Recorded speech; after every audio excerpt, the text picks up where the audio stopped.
You're watching K News HD.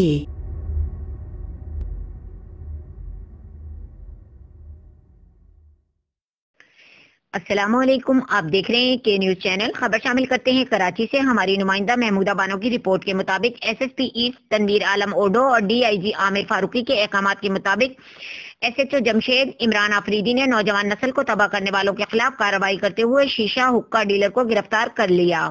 گرفتار ملزم مصطفیٰ بلد محمد امین کراچی کے مختلف کیفے بار اور شیشہ حقہ کے علاوہ دیگر مضر صحت اور نشہ آور اشیاء کا ڈیلر ہے، اور ملزم مصطفیٰ کی پان شاپ بھی ہے جہاں سے یہ گھناؤنا دھندا کر رہا تھا۔